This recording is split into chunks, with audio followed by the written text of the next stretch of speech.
त्याग, बलिदान आणि निष्ठेचं प्रतीक रमाबाई आंबेडकर. डॉक्टर बाबासाहेब आंबेडकरांच्या संघर्षमय जीवनातील साथ आणि प्रेरणास्त्रोत. डॉक्टर बाबासाहेब आंबेडकर यांचा महापरिनिर्वाण दिन आपण लाखोच्या संख्येने साजरा करतो. पण या महामानवाला आधार देणाऱ्या रमाईच्या परिनिर्वाण दिना देखील तोच भावभावांचा सागर लोटावा, यासाठी अमरावतीतील भीमटेकडीवर भव्य आयोजन करण्यात आलंय. 27 मे रोजी सायंकाळी हजारो भीमसैनिकांच्या उपस्थितीत रमाबाई आंबेडकर यांना मानवंदना देण्यात येणार आहेत.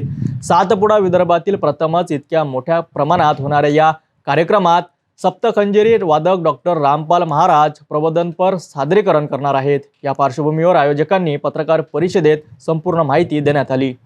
बहुजनांची महामाता त्यागमूर्ती रमाबाई आंबेडकर परिनिर्वाण दिनानिमित्त 27 मे रोजी 5000 भीमसैनिकांची विक्रमी मानवंदना तसेच महाराष्ट्राचे सुप्रसिद्ध समाज प्रबोधनकार सप्तखंजिरी वादक डॉक्टर रामपाल महाराज धारकर यांचा प्रबोधनात्मक कार्यक्रमाचे आयोजन 27 मे भीमटेकडी येथे करण्यात आलेले आहे.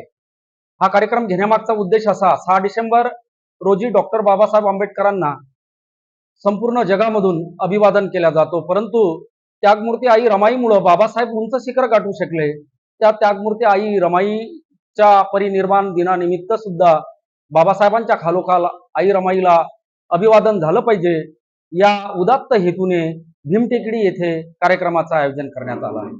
रमाई म्हणजे त्यागाचं प्रतीक. डॉक्टर बाबासाहेब आंबेडकरांच्या यशोगाथेमधील स्तंभ. त्यांचं स्मरण केवळ एक औपचारिक श्रद्धांजली नसून ते त्यांच्या आदर्शांना जपण्याचं पाऊल आहेत. 27 मे रोजी भीमटेकडीवर हजारो भीमसैनिक एकत्र येऊन हीच प्रतिज्ञा घेणार आहेत की रमाईच्या त्यागाला विसरू नये. पाहत रहा सिटी न्यूज.